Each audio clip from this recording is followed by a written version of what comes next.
شروع کیا اعوذ باللہ من الشیطان الرجیم بسم اللہ الرحمن الرحیم رب اشرح لی صدری ویسر لی امری واحلل عقدۃ من لسانی یفقہوا قولی۔ نون ساکن اور تنوین کے 4 قواعد ہیں۔ پہلا اخفا، اور دوسرے نمبر پر ہے اظہار، تیسرے نمبر پر ہے ادغام، اور چوتھے نمبر پر ہے اقلاب۔ سب سے پہلے ان الفاظ کا ترجمہ سمجھنا لازم ہے۔ اخفا کا مطلب ہے ادھورا یا چھپا کر پڑھنا۔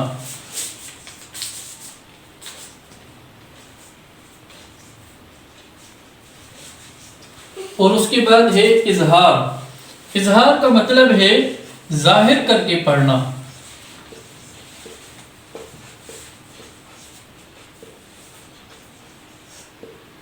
اور اس کے بعد ہے ادغام۔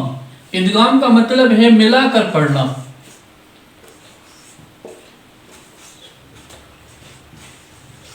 اور اس کے بعد ہے اقلاب۔ اقلاب کا مطلب ہے بدل کر پڑھنا۔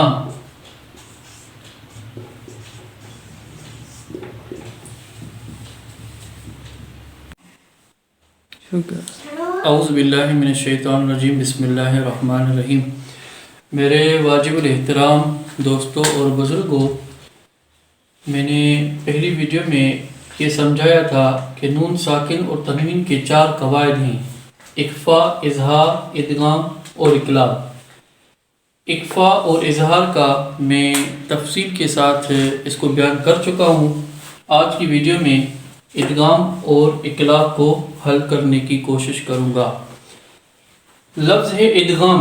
ادغام کا میں نے ترجمہ بتایا کہ ادغام کا مطلب ہے ملا کر پڑھنا، یعنی نون ساکن اور تنوین کو حروف یرملون میں سے کوئی بھی اگر حرف آ جائے گا تو وہاں ادغام کر کے پڑھیں گے۔ حروف یرملون کے 6 حروف ہیں، وہ کون سے ہیں؟ یا، میم، واو، نون، یہ یرملون ہیں۔ اور لام اور را بھی ہے، اس کا قاعدہ الگ ہے۔ پہلے یہ سمجھیں، یا، میم، واو، نون۔ نون ساکن اور تنوین کے بعد حروف یرملون میں سے ان حروف میں سے کوئی بھی حرف آ جائے گا تو وہاں ہم ادغام مع گنہ پڑھیں گے۔ مع گنہ، جیسے میں آپ کو مثال دے کر سمجھاؤں۔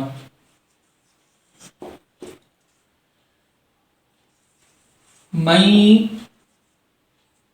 یقول، ادغام مع گنہ۔ نون ساکن کے بعد یا حروف آیا ہے یرملون میں سے، تو یہاں ہمیں ادغام مع گنہ کر کے پڑھنا ہے۔ کیسے؟ من یقول، من یقول نہیں پڑھنا ہے، من یقول یعنی ادغام مع گنہ کر کے ہم پڑھیں گے۔ اور دوسرا مثال،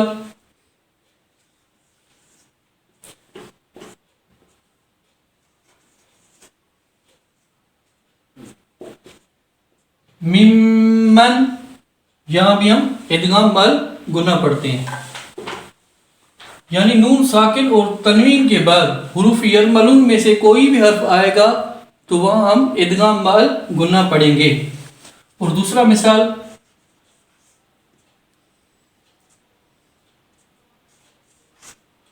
سراجا وہاجا، سراجا وہاجا، یہاں بھی ہم ادغام مع گنہ پڑھیں گے۔ اور اس کے بعد ہے لام اور را۔ نون ساکن اور تنوین کے بعد حروف یرملون میں سے لام اور را کے بعد نون ساکن اور تنوین کے بعد اگر لام اور را آئے گا تو ادغام بلا گنہ پڑھیں گے۔ اس میں ادغام مع الغنہ اور لام اور را میں ادغام بلا گنہ، یعنی گنہ کے بغیر پڑھیں گے۔ اس کا میں مثال آپ کو دے دوں، جیسے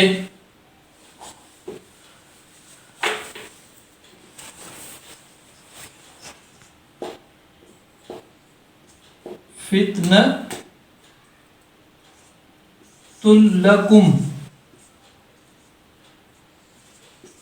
فتنۃ لکم، فتنۃ لکم، یعنی یہاں ہم بلا گناہ پڑھیں گے، اس کو گناہ نہیں کریں گے، فتنۃ لکم نہیں پڑھیں گے بلکہ فتنۃ لکم پڑھیں گے ہم۔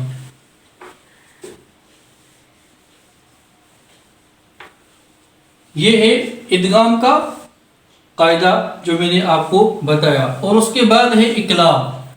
اقلاب کو میں آپ یہ وضاحت سے سمجھاؤں کہ اقلاب کی تعریف کیا ہے، اقلاب کا ترجمہ کیا ہے۔ اقلاب کا میں نے ترجمہ بتایا کہ بدل کر کے پڑھنا۔ کیسے؟ یہ آپ سمجھیں، یہ لفظ ہے اقلاب، بدل کر پڑھنا۔ کیسے بدل کر پڑھیں گے ہم؟ یعنی نون ساکن اور تنوین کے بعد با اقلاب کا آ جائے گا تو وہاں ہم میم سے بدل کر کے پڑھیں گے۔ جیسے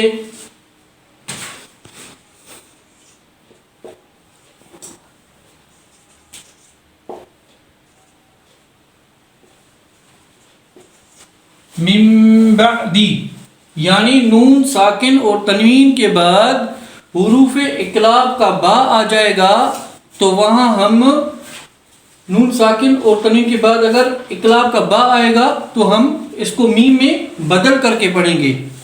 جیسے من بعدی۔ اور دوسرا مثال